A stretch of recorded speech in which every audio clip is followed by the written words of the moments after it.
पुलिसले लग्यो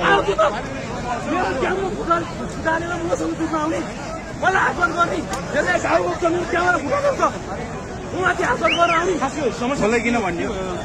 क्यामेरा फुटालेर अनि मलाई हात गर्न आउँछ मेरो क्यामेरा फुट्यो